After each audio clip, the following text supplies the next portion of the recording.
have a very interesting topic today, a topic which affects the entire world. It's as big a topic as it can get.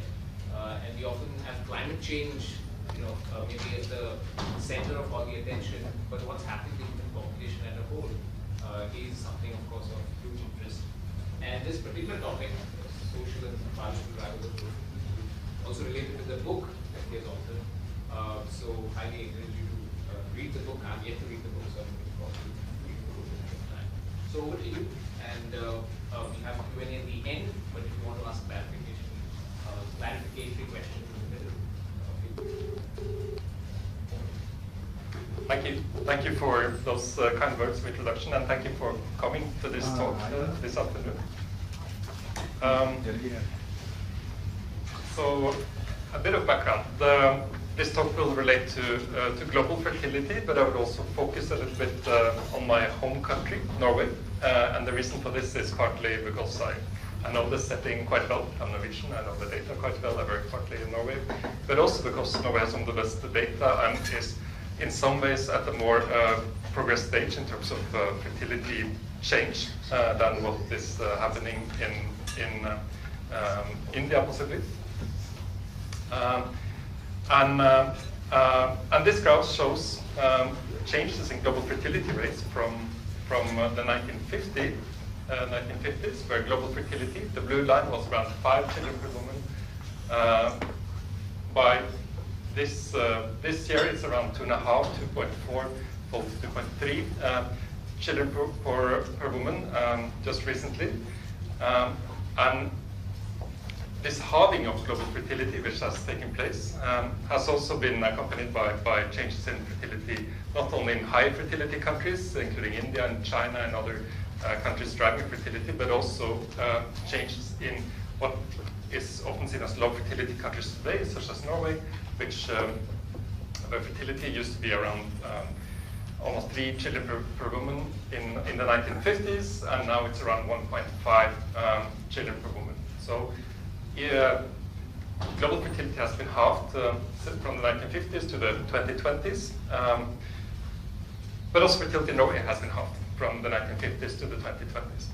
And if you look at absolute differences, it has decreased from 2.5 children per woman to around one child per woman in the 2020s. So globally, fertility is certainly converging in many countries of the world, not all, but in many countries of the world. And this talk is basically about why this is the case. Why we're having fewer children. What are driving the baby trends? What are the implications of our biological capacity and changes therein to reproduce? What are the implications of social factors, which are likely the primary drivers of growth and late fertility in the world? And what are the outlooks for the future? So this graph shows some of the changes that have taken place in Norway. They're taking place in countries all over the world, and they are currently taking place also in many parts of Asia. If you go back, not so far back in time, to the gray line, 1986, you see that peak fertility was in the late 20s. Teenage adolescent fertility was quite high, especially in the early 20s. And fertility in the 30s was low, and late 30s was very rare. If you shift time forward, the black line, 2020, you find that peak fertility has shifted towards earlier ages, to the early 30s. Fertility in the mid-late 30s and also even in the early 40s has become much, much more common, while teenage fertility is almost unheard of. And even fertility in the early 20s is very seldom these days. This is the share of live births to mothers aged 35 plus, and it has increased just from the 1990s from around 13% to more than to around 22% in 2019, and is continuing to increase. So more and more births take place at later ages, and there's also an increase in the proportion of women who try to conceive at later ages who are unable to. I will come back to the biological restrictions to childbearing a little bit later, but these are the social restrictions to childbearing. When people are asked by different ages, So the yellow line is women asked, the blue line is men asked, these are their ages. We find that the preferred age at first birth among women is around 27, slightly younger for when older individuals are asked, while for men the preferred age at first birth is around 28. The preferred age at last birth for men is around 40, 41 for men, and for women it's around 36, 37, 38. So even if you might have a biological capacity to have children from your early mid-teens to your early 40s, your social desired ages of childbearing is a much shorter period, possibly around a decade or so, from the late 20s to the late 30s or around 40. When we talk about fertility, so recently the news in India, for example, this is part of the reason I'm giving this talk, there has been a lot of attention to the fact that India has now reached replacement fertility. Indian women have on average 2 children per woman. However, this is based on a period measure of fertility. We use sum of age-specific fertility for all women alive in 2020, and you ask the question, how many children do all people of reproductive age have at a particular time point? But if you looked at women aged around 40 or so, in 2020 you would have a high fertility, because that is something demographers call core fertility, which is changing slower, which is less influenced by short-term fluctuations, and is basically an outcome of how many children women actually end up having. In the longer term, period fertility cannot stay much very different from core fertility. If it stays at 2.0 or lower in the longer term, core fertility would have to become more similar in the longer term. But it's important to have in mind, because almost all descriptions of fertility is based on period measures, and that is often a misconception that this is how many children women actually end up having, but it's basically a measure. It's an artificial measure based on age-specific fertility rates observed in a particular calendar year. Go ahead. Is there any difference between preferred age or realized age? I mean, if you could just reply. Yeah. Yes, there is, and there is. So women tend to have children later than they prefer to have. In terms of when they actually start having children, yes. For example, in Norway, they start having children above the age of 30 on average, which is one of the highest in the world. So they prefer to have children younger, but they end up having children later. And is there any change in historical in terms of preferred? We don't have good data on survey data, going back so far in time, so long in time, basically. But for the data we have, yes, there is a change. There is a gap. People would like to have more children than they have in many countries, but preferred ideal childbearing levels are falling in many countries, in most countries. And all over the world, there's also a preference. So the majority of the world's countries have a fertility policy. They're not. They don't see current fertility as ideal, and more countries have a preference for decreasing fertility, but also a rise in the number of countries who prefer to increase fertility. But there's fewer and fewer countries in the world, according to the UN survey data of governments around the world, who are actually happy with their national fertility levels. So this is a measure of, so I mentioned that Norwegian fertility was about 1.5. If you look at core fertility, those born in 1979, which is the latest data available here, they have still a fertility, on average 1.85 children per woman, so it's still quite high. So it takes time before period fertility is reflected in core fertility. More and more women are ending up not having children at all. This is the highest in the world is observed in East Asia now, with Japanese women age of 40, with more than a quarter of the women not having children. High levels are also observed in Singapore, Germany, Italy, Spain. Finland, more than 20% in all of these countries are not having children. This is likely not due to fertility desires. It's quite low percentages who say they prefer to be childless, but this is what's actually happening.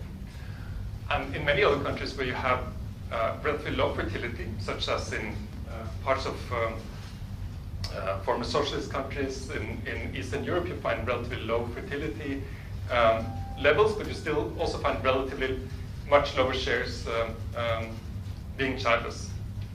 For example, in Belarus, in the Czech Republic, in Lithuania, you find around 10% or slightly less who are childless, even if overall fertility levels are relatively low.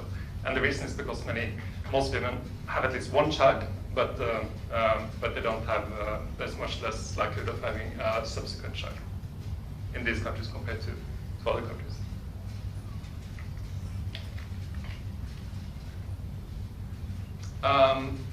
Over time, there's also been a change in the gender distribution of childlessness. This graph shows childlessness in Norway by birth year. You find that in 1940, among those born in 1940, 50% of men were childless, around 10% of women. If you look at 1979, you find that more than a third of 40-year-old men are childless, while around 17% of women are childless. So there's been a massive increase in childlessness, and the increase has been much stronger among men than among women. There's also been, and at my home institute, where I'm PI, we have a medical group focusing on the implications of the use of assisted reproductive technologies. Here are two types, ICSI and IVF, which are the major types of assisted reproductive technologies. And you find that in Norway there's been a strong increase in the use of both, where around 4% of all births are now conceived through ART, tendency increasing. And this is important because it's becoming more common, but it also implies that more and more couples are seeking fertility treatment because they have problems to conceive.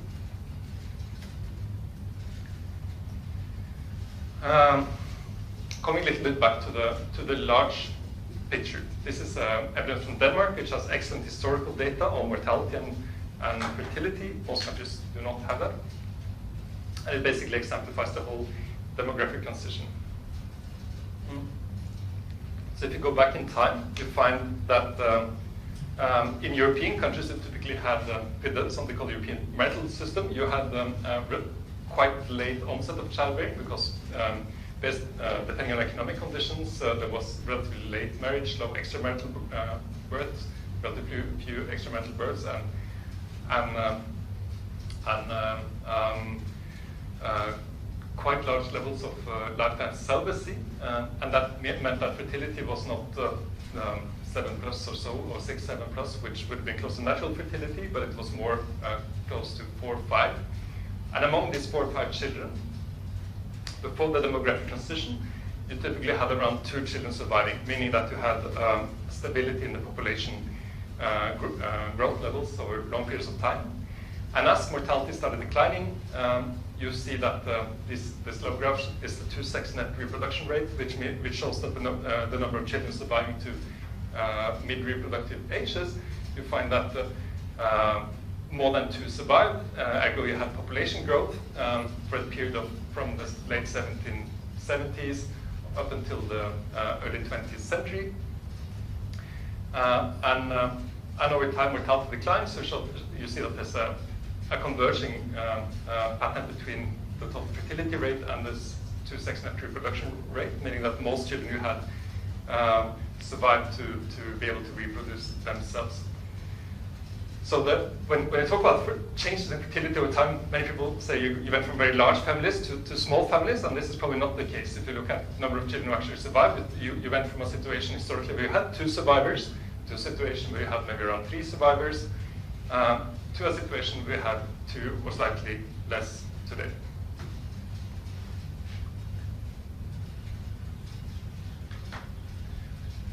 This is an example of graphs on different countries, and as I mentioned, the European pattern was one where you had 4 or 5 children on average, and among them 2 or 3 who survived during the demographic transition, and this implied relatively modest population growth in Europe, even accounting for overseas immigration.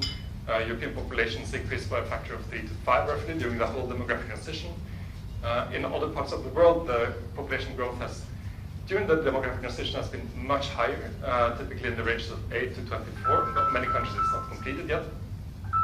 And if you look at, for example, Kuwait, you see that the gross fertility was higher with more than 7 children on average, of which in the 1960s around 6 survived. Peak fertility, peak net fertility was observed in the late 1960s with 6.8 surviving children per woman, and followed by a very steep decline in fertility. And today, Kuwait has close to replacement fertility. And this was also the case in many very low fertility countries in the world, including in Singapore, where overall fertility declined from gross fertility declined from more than 6 down to a level to much below 1.5 today.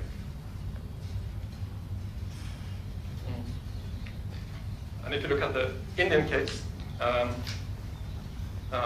you find that the gap between number of children born and children surviving has narrowed over time, with around 4 children surviving on average in the around the 1960s, 70s, before declining today, and now the 2S NRR, the 2-sex net reproduction rate, and the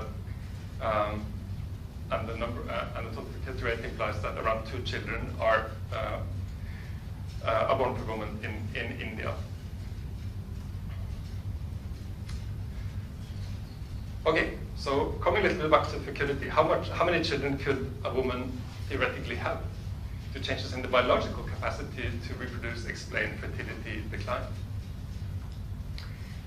Natural fertility, that is if how many children you would have if you would have a protected sex over most of your reproductive ages, would be around 7 to 10 children per woman, according to evidence from surveys where studies where this is the case. For example, in religious communities where this is actually taking place, where marriage is universal early and contraceptive use is low. In these communities, typically around half of women have the last child in the ages 41 to 50, and very few, only 1 to 3%, tend to remain childless. But of course, there's huge variation between individuals, and if you look at the Guinness World Book of Records, you find that the world record in terms of number of children is from Russia, from Valentina Vasilyev, who was recorded with having 69 children. So there's enormous variation in childbearing numbers between individuals and groups. But it could also be systematic differences between nations. It could be the case that Western women experience menarche earlier and menopause later than women in South Asia, according to some evidence. It also could influence the reproductive window. This is evidence on semen quality, which has been also a key topic of concern and debate, which has reached a lot of press discussions. But available evidence suggests that even if fertility, semen quality might have declined, the average levels are still way above what is typically used as cutoff levels for low semen quality. And we don't really have good data because the vast majority of the evidence comes from fertility clinics where you have non-representative samples coming. So if you go to a fertility clinic, it typically means you have low fecundity levels, either the man or the woman or both. So the truth is we don't really know what the development in semen quality is over time, because the data we have are not as good as we would like to have. Where we have quite good data is on the age at first menstruation, the menarche age. So this is again Norwegian data, which has data spanning back more than a century. This is data from the 1850s to the 1980s. And in the 1950s, the age at first menstruation was around 15, up against 16. And now the average age at first menstruation is around the ages of 13, suggesting that the reproductive window has increased in terms of starting earlier over time. Average health for women in their reproductive ages is definitely increasing, assuming because of improved health in general, the disease burden of women has improved markedly, and there's much better availability of reproductive technologies that improves the ability to conceive over time. However, due to social reasons, the reproduction has been postponed to later life, where fertility tends to be lower. This stage of onset of fertility, going back to the 1970s for a set of Scandinavian countries, and back in 1971, if you look at Iceland, the average age of first birth was around age of 21, and now for most of these countries you have a tendency towards the late 20s or now early 30s, and tendency is still increasing. And this is a situation which has been increasingly been observed all over the world, where onset of fertility is later. And social factors are likely the primary drivers of late and low fertility. Most Europeans do want children. This is the proportion of 18 to 14-year-olds who state they would like to be childless. And with the exception of Dutch and Austrian men, and also men from East Germany, it's always below 10% of both men and women who prefer not to have children for all these countries assessed. It's very rare, and there's not a tendency of increasing proportions who state would like to be childless. And reasons for this is relates to there's so many more things people would like to do before having children, including completing education, finding a secure job, getting married, finding the right partner, having what one perceives to be the right amount of money in the bank, buying a house, buying a car, spending a year traveling, play the field in terms of dating, finding the right partner, finding the perfect partner, and it takes time to move in together. Many people move in together with one partner, feel that partnership is not optimal and try for another one. These are timely procedures, and it all implies that one starts later to try to have children.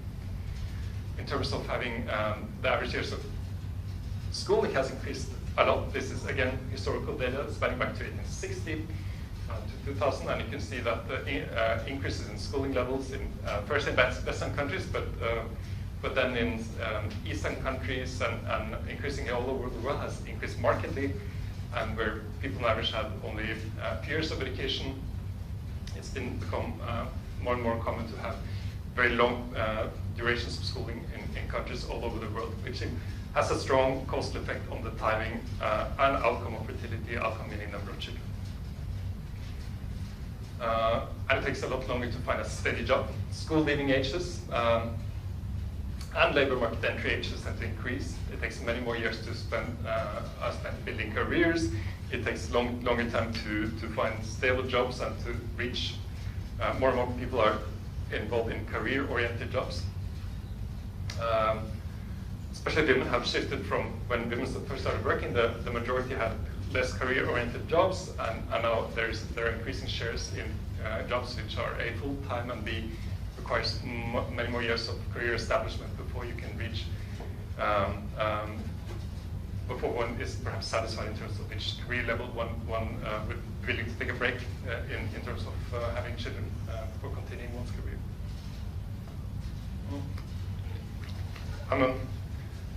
I've been interested in historical age earnings data, and if you go back in history, you find that in many countries of the world, you have peak earnings occurring relatively early in life, maybe in the 30s typically.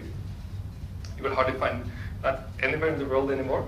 Typically you find peak earnings close to retirement ages, 50s, 60s. And this has to do with increased use of seniority-based earning systems, where you earn more based on your seniority, not necessarily based on your productivity. And this is also has implications for when it's optimal to have children, because you might not have sufficient funds, or feel there are sufficient funds at your peak reproductive ages. The switch to online dating could have made it much easier to find a partner quicker and faster, but of course it's the interest of online dating firms not to produce stable partnerships, and that's the business model, of course.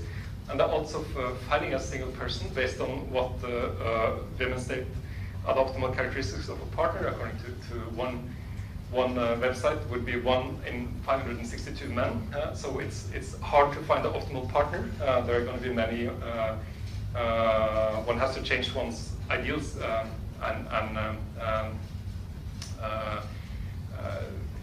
what type of characteristics one is willing to compromise on in order to have to find partnerships one can be satisfied with. Women are more selective than men. In a random female-male tender interaction, the man is 6.2 times more likely to like the woman than vice versa. New factors play a role. Men's education and income are important. Neuroticism, personality traits, physical strength. I'll come back to that in a second. Have now become important predictors of male fertility. And even in Norway has the world's highest labor force participation among women in the world. But even in Norway, there's evidence that women prefer to have the man as the main breadwinner, which implies that it's tougher to find a man who has sufficiently high income or income potential. And these are new factors that play a role, which might also increasingly delay and depress fertility levels.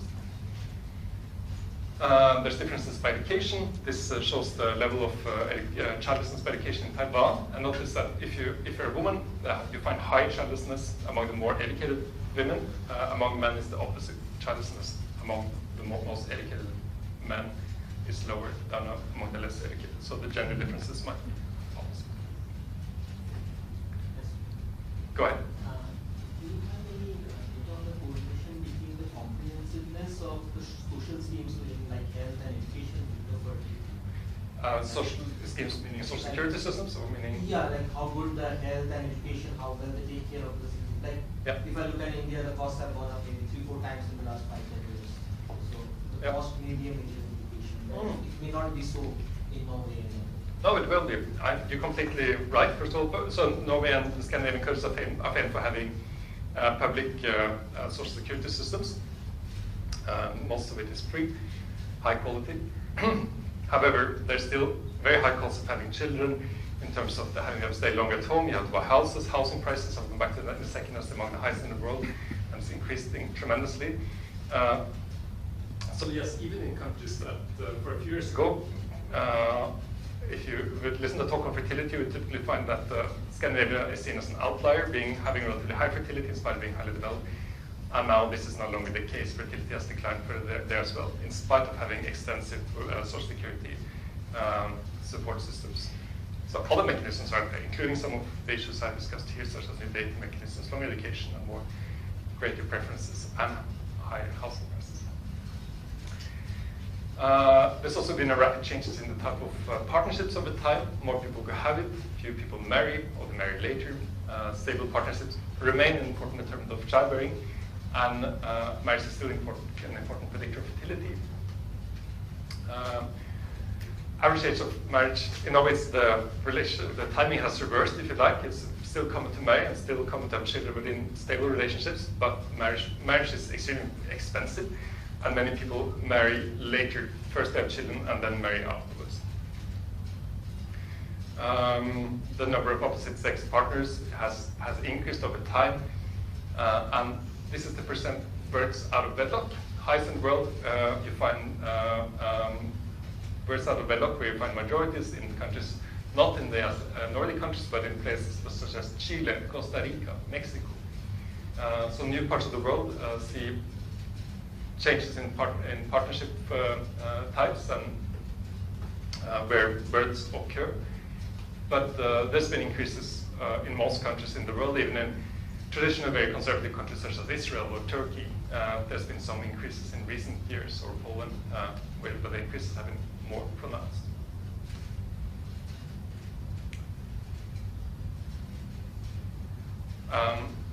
There's also been a slight, even if it relates to a relatively low percentage of the population, there's been an increase in same-sex couples, registered same-sex couples. And among these, if you look at the men, you find very few who have children. This is the dotted lines of men in same-sex couples. But among women in same-sex couples, you find that at least around 30% now are likely to have children in the first 5 years following marriage.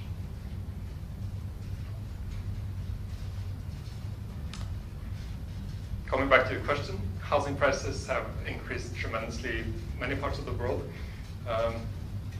In Norway, it's always was expensive in a way, but it has more than tripled in the last in the last 25 years or so.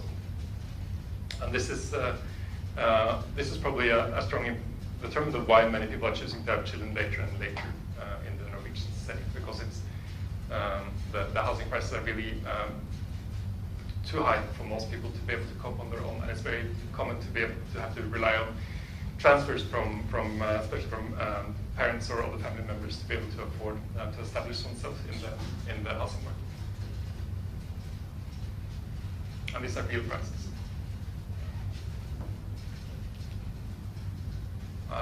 Biological and genetic factors can play possibly a stronger role. This is slightly speculative. We had some data where we looked at grip strength. We had a survey where we measured people's physical grip strength. It's one of the longest running surveys in the world. It was a survey from 1974 in Norway, tens of thousands of people. And we find that for women, physical strength has no implication for demographic outcomes. For men, having low physical strength did not matter for the older ones, but now, strangely, for the younger cohorts, having low physical strength relates to a lower likelihood of marriage among men. Hearing impairment, we have really good data on hearing impairments. It's also related to a lower likelihood of marrying for later generations. And even some personality traits. We find that among men, neuroticism is being emotionally up and down. It's a very common personality trait, and it did not used to matter for women. It never mattered for demographic outcomes. For men, it matters for those born after 1957. So some of these are selected out of the, increasingly selected out of the marriage markets. So all in all, there is more and more things to do before having children, which might not have been there before. And these factors tend to imply a depression and a postponement of childbearing. There's also commonly a misconceptions about one's capacity to reproduce.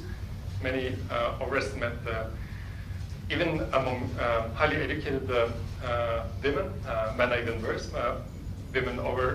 Many women overestimate the capacity to reproduce by age,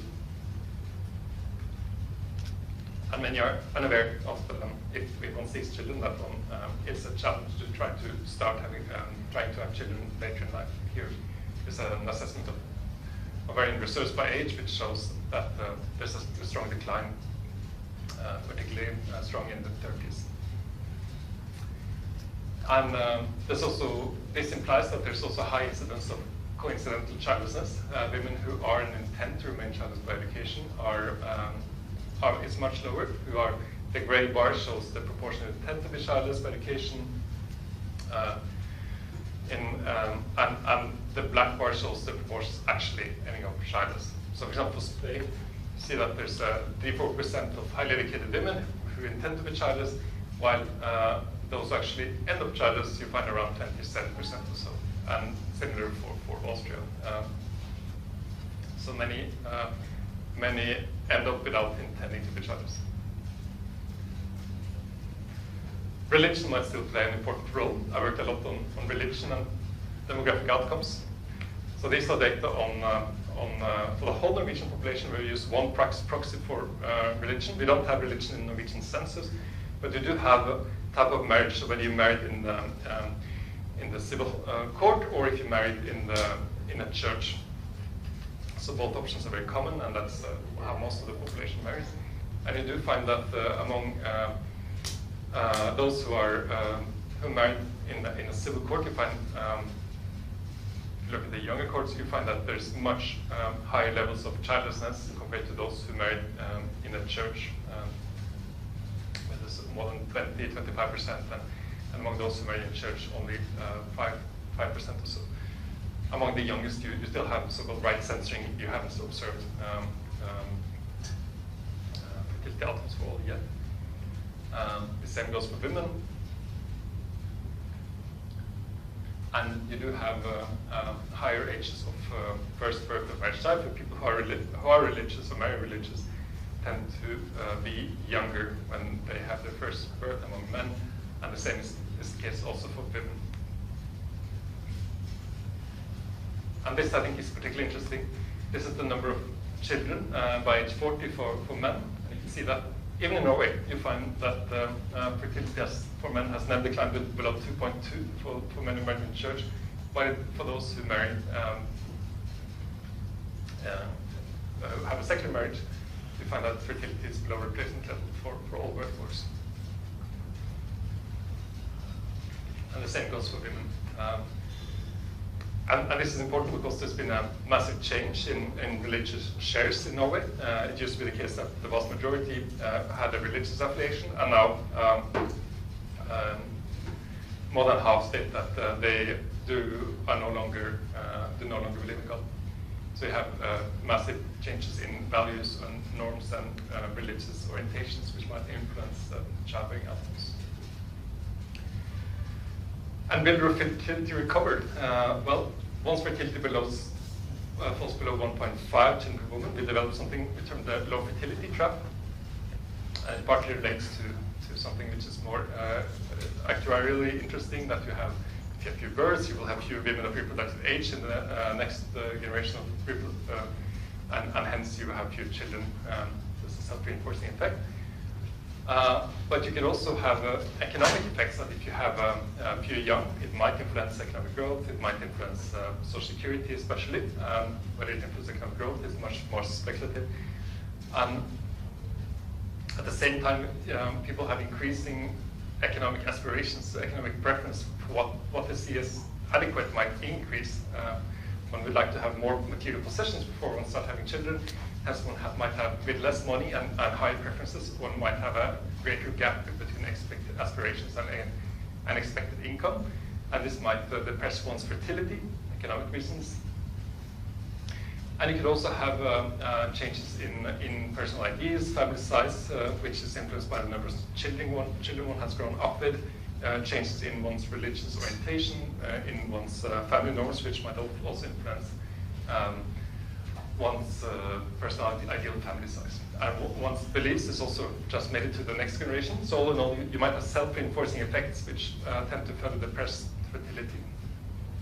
And this type of mechanisms is part of the reason I was asked earlier by there's famous people stating that we should just boost fertility, introduce fertility policies. And you can't simply do that. There are mechanisms at play which are probably outside policy control, and you have mechanisms which are not easily changing following due to economic and societal and normative changes in society, which are not so easily influenced by politics. Still, politicians frequently say that they want to raise fertility. Norwegian prime ministers recently said we need more children. There's Danish evidence. But still, there's very few implications of examples of policies which has actually boosted fertility. However, antenatal policies have tended to be highly effective. Possibly the strongest effect any policy has ever had has been one from Iran, where fertility switched from more than 6 children per woman to less than replacement in just a decade or so, and has gone to about replacement levels thereafter. Antenatal policies where they focus on sexual and reproductive health to increase women's autonomy, to have better contraceptive availability and information tends to be highly effective in terms of affecting fertility outcomes. These have also been introduced in some of the world's most low fertility countries, such as Hong Kong, Singapore, Korea, with 0.8 children per woman today. So even if these countries were highly effective in reducing fertility, it's very hard to increase it again. And the kind of policies they introduce might affect the short-term costs, but not sufficiently, and it might not change some of the other factors which have been discussed here. So in terms of future fertility, if I had to bet, how will fertility change over time? And I sometimes do. I do give policy advice to governments, I think more and more countries, including, say, India now, including many other parts of the world, have seen fertility decline to below replacement levels. Turkey declined to 1.70, for India 2.0. This is something that's spreading all over the world, and many of the underlying factors that led to late and low fertility are very unlikely to go away. This includes the new norms for having a late onset of fertility. Or in the case of China, you remove the one-child policy, but still normal having one child, investing in one quality child with much more resources has become a social norm, and it's difficult to change this. High housing prices are not going to go away. It's very hard to influence long education preferences and education requirements in the labor market will stay.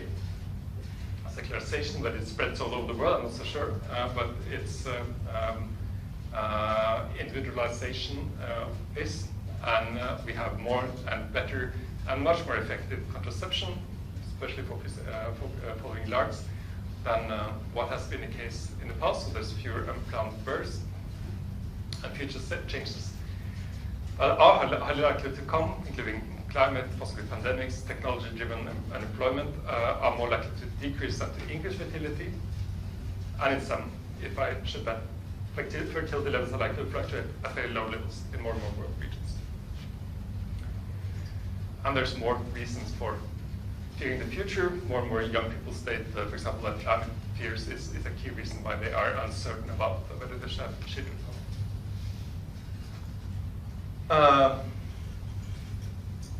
And more of the world economy is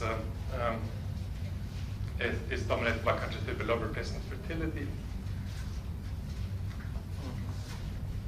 So I said the 10, but actually the 15 largest economies of the world now have below replacement fertility. 87% of the world GDP is in 2020 produced in countries with below replacement fertility. 1970 it was 24%.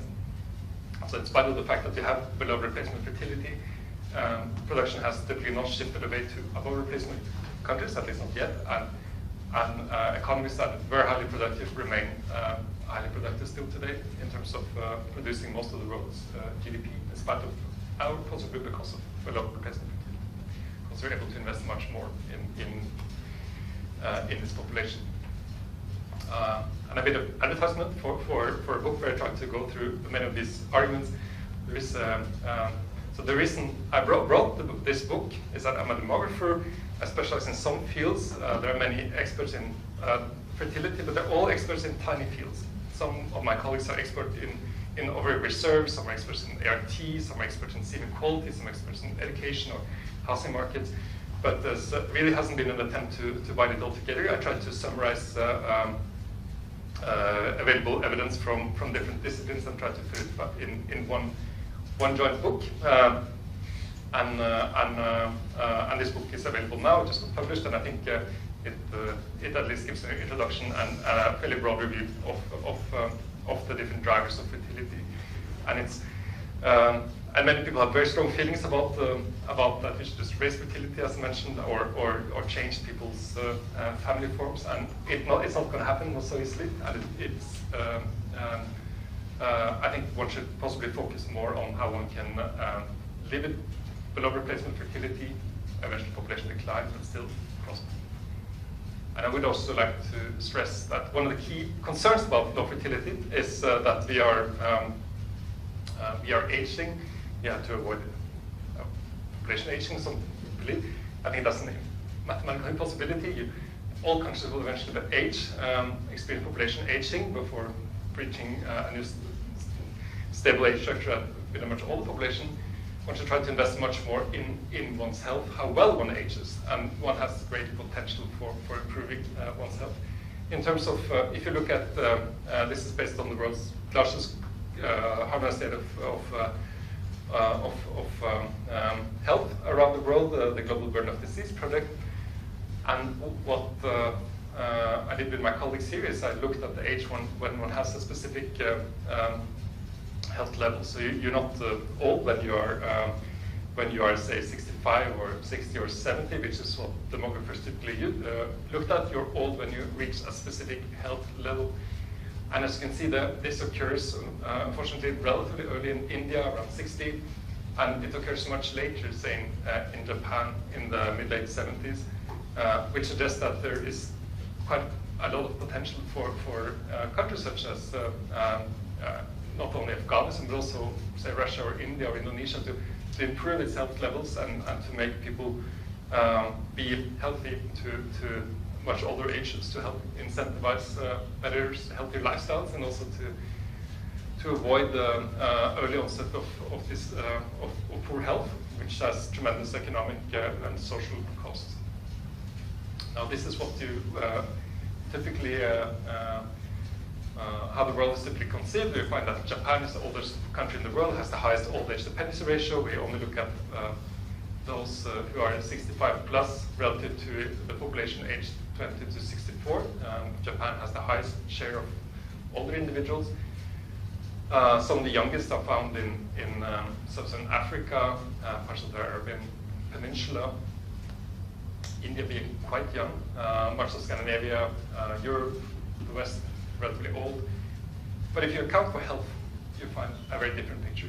You find that India is unfortunately not doing that well, and the reason, if you account for health, you find that countries such as Sweden is younger than India, and the reason is because the onset of poor health happens so much earlier in India and in many other countries, including also in the US, it happens earlier. So you do have an great potential to improve health in many parts of the world, which is not yet materialized. And rather than maybe not ineffectively trying to boost fertility, it's important to try to raise health.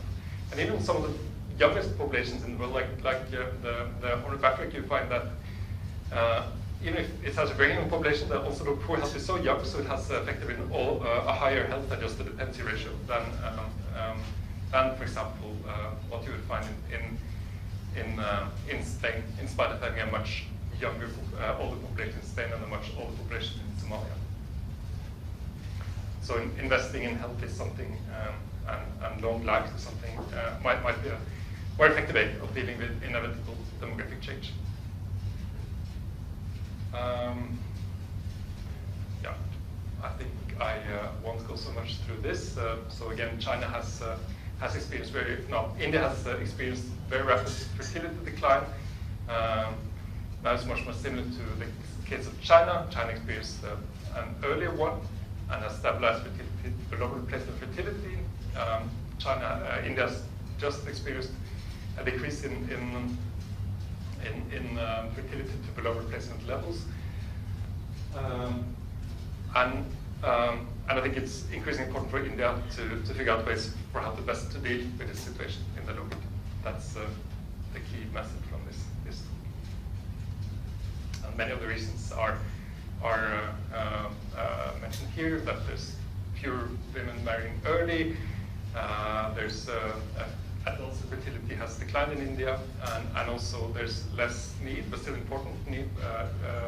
Shares have an unmet need for contraception and an unmet need for spacing. But these issues are becoming less important over time as fertility has become more controlled and more in line with fertility preferences.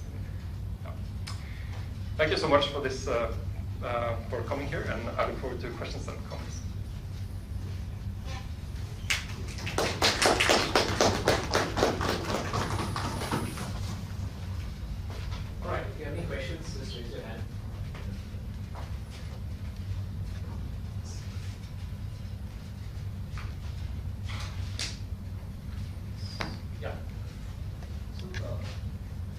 Thank you for that. It's really a really comprehensive and broad sweep to incredibly complex issue.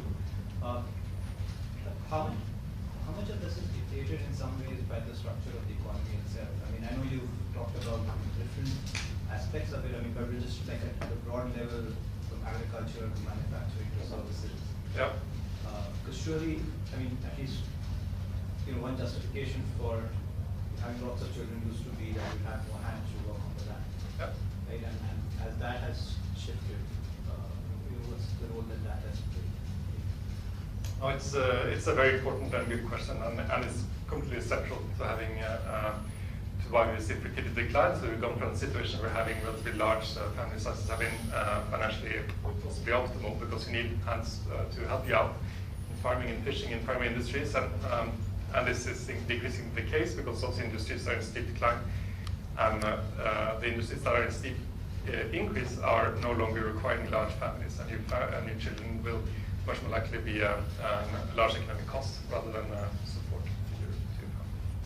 So yes, these are very important, and a kind of economic change that is currently ongoing in much of Asia is happening at a very high pace and driving some of the decrease in fertility preferences and outcomes. Thank you very much, Vegard, for very interesting, because some dimensions look so obvious, but they are not obvious before you spoke. So thank you very much. Now, I have one question, because in a country like India, we often say that educating a girl is better than in controlling the family size. So what is the evidence on that? I did not see anything on that. Educate a girl and you will have all-round improvement in the family and other things. Well, no, you're completely right. I think education of girls should have been a priority much earlier for India. It has actually not been. India is very late in educating girls, very, very late. If you look at global, this is something, I did a global project on religion. We collected data on religion for almost all countries in the world, covering more than 99% of the world population. And we looked at religion education, and we find that the largest gender gaps in education is actually found among major religious groups. It's found for the Hindu population, the highest gender gaps between men and women. And this was very surprising for us, actually, in the project. But it's changing very rapidly among younger cohorts. But it should have happened earlier. But definitely, you're completely right. Educating a girl is extremely important for many reasons, partly because of more gender equality, partly because of more economic reasons. Women work, contribute, partly because of demographic issues that you have more population stability, but also more wanted births and less understanding. I mean, this question was, the evidence is there. It's not. Oh, absolutely. Yeah, if you have a causal shock to education, something I worked a lot on, if you don't just select yourself into education, because then you can't observe unobserved heterogeneity associated with fertility, you do find that fertility declines, labor force participation increases, and economic conditions increases among women, for sure. Yeah, hi, thanks for the great comprehensive talk. Similar to the HAD, or the health adjusted dependence issue, do we have any other measures which also adjust for the income, specifically taking into account the retirement age? Like China, if I'm not mistaken, has a very low retirement age, at least from the government policy perspective.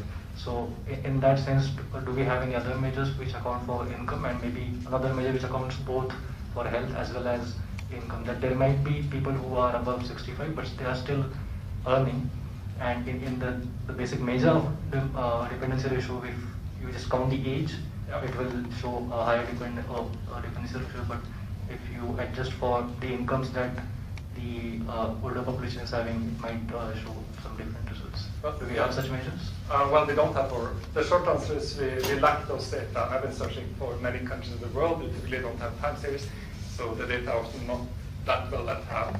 But income is certainly a very important dimension here. And we do, for the countries where we have data, we do find that it relates to the better health, the longer you are likely to be economically active, and also to have an income, especially at those ages. So, important question.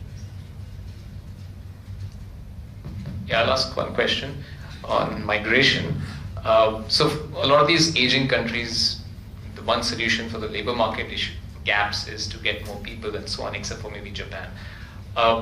Do you see fertility catching up among immigrants? So at studies which look at immigrants and natives, say Norway, so Indians who go to Norway, their fertility levels higher, but over a generation does it plummet to the Norwegian level? Is there like a spillover from the host society to the entering population?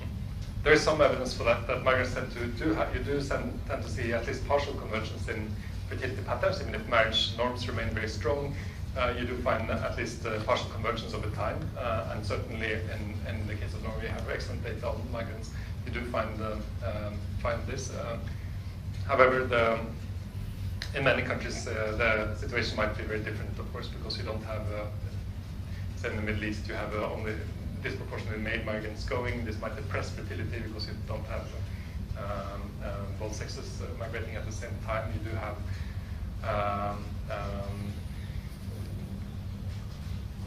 you might have influences also going the other way with migrants influencing the host country's country, for example, in terms of the fertility preferences and outcomes. That's, but this is something that we need better data, something understanding also.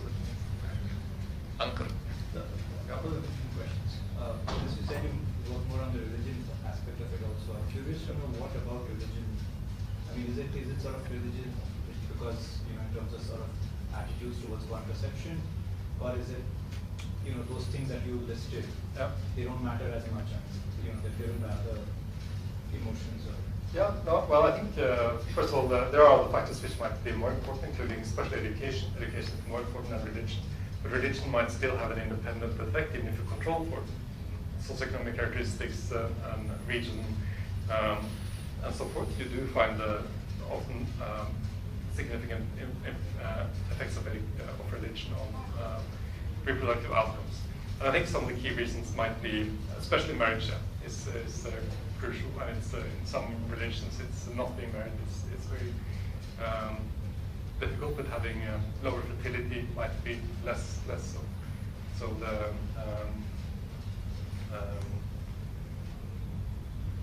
the marriage dimension might be the most important factor, I think, in some settings, for why religion matters.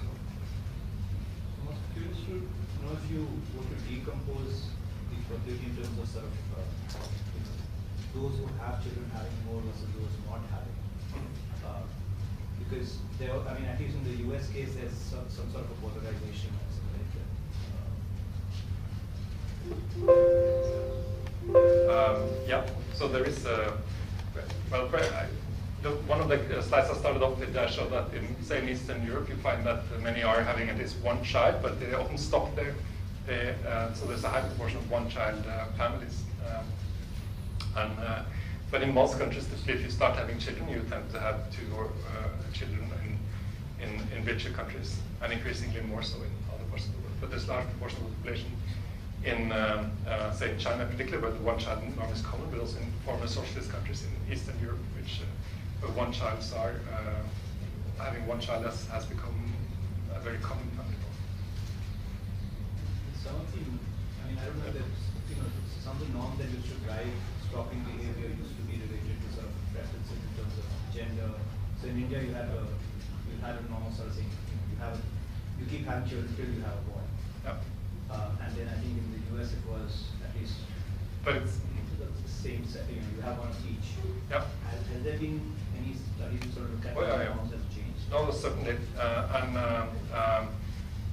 So it has weakened slightly for many countries, including India, China, in very recently, but it has been very strong that you have this the missing growth literature, the distorted sex ratios at birth. But also in Western countries, you do find that if you have two children of the same sex, you're much more likely to have a third child. But whether if you have two girls or two boys matter much less. Many people have a preference for having children of at least one boy and one girl, but there's not a strong preference for having at least one boy.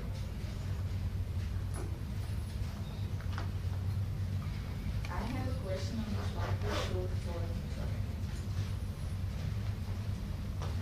I have a question on the slide you showed for Iran, which was quite interesting that Iran has experienced such a massive fertility decline. And given that Iran is currently a highly religious country, extremely right-wing religious government, what has driven this policy? So it has nothing to do with religion? It's detached from religion? No, I think that's very important. So it can be many.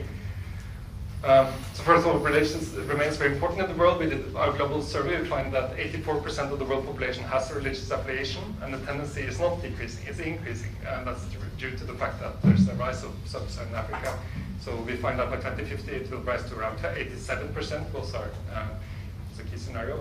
So the proportion of the world population having religious affiliation is increasing, not decreasing, very important. But I think collaborating with religious leaders is highly important. This has been the case in Iran, it has been the case in Bangladesh. It's very important in order to implement, for example, sexual and reproductive health programs in terms of altering fertility preferences and or influencing fertility ideals and outcomes. So collaboration. Iran, they have worked with the religious leaders. Yeah. To some extent. That stamp, I think, is very interesting. Yeah. Okay, any more questions?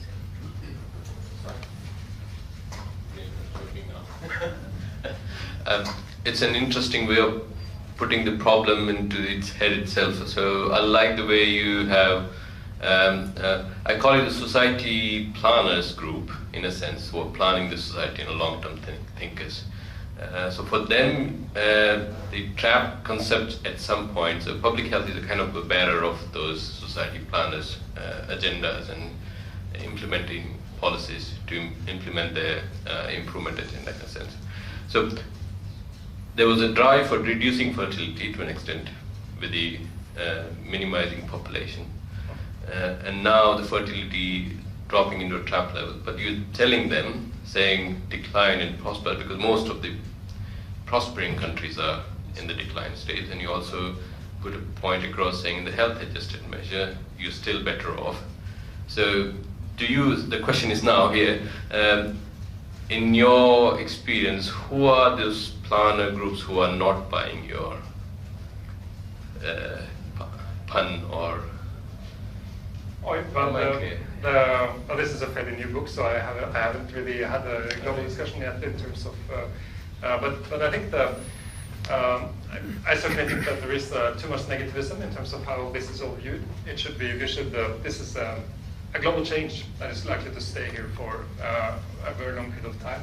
We should deal with this as well as we can, and there is no quick policy to boost fertility again. We can fix that, and I think it's also a development with major ecological, gender equality, but also economic potential positive implications, which we should emphasize much more and see this and try to do the best of the current development. And I think, as you say, many planners are perhaps to fix it in terms of saying this is a change from what we used to, with having abundant supply of young people, but we should reconsider how we can do the best out of the people we have. Okay, any more last questions? We have exactly maybe a minute or two, so I'll go to him. Yeah. So can you? Yeah, just ask. Yeah. Can you actually? So I'm not like I saw family size you talked about, but did you talk about a nuclear family versus a joint family? Is there any nuclear family versus joint family? That's a big and complicated issue, but yes, there's also been changes over time, certainly in the proportion in where people live, how closely families are related. But I also think that's part of the solution. One has to also find new ways of co-living and also emphasize. Perhaps one doesn't have so many own children, but one can still have social children if you like, create social families. Many people who are alone might find new ways of organizing their lives or living together with others who can support them, and strong and good friends might be able to support one another in much of the same way as families perhaps used to. That also leads to family planning and all, right? If there is a joint family, then it's very easy to actually have a child management by grandfather or grandmother. But there might be alternatives. Actually, in China, the Chinese colleague told me they had a one-child policy which they reversed to a multi-child policy. But Chinese women are finding it difficult to have a second child because the grandparents are quite young and they want to go and travel. They don't want to raise another child because in China the grandparents raise the child basically. Yeah. And they said, we can't do this again. We want to go travel the world. We have enough money. So no more children. So it's actually quite complicated. I think also the joint family issue. Interesting. So on that note, we'll end out here. Yeah, I mean, I just on a personal reflection, you know, my grandfather had 8 siblings, my father had some 5, and of course I'm only child, my son is only child. So that's a quick demographic transition. I think most people in the room will kind of appreciate how quickly these things happen. But really we are in an unprecedented chart. I mean, as somebody who studies history, throughout history this is the norm of having many kids. And now we are completely in uncharted territory in the 21st century. So anything can happen. But I think what he's saying is that it's quite likely, I think the evidence right now is showing that it's very tough to push it back up, and whether it's needed or not, that's also, another question. But I'll end with this point on, Vladimir Putin, since he's in the news. This journal called Demography published an entire speech of Putin once, which is a classic read in anyone on fertility studies, where he's just exhorting Russians to have more kids. But it's published in the journal. You can just search it online, the Demography journal. Vladimir Putin on fertility increase. So that's an interesting tidbit. All right, thank you so much. Really wide-ranging talk. Thanks again.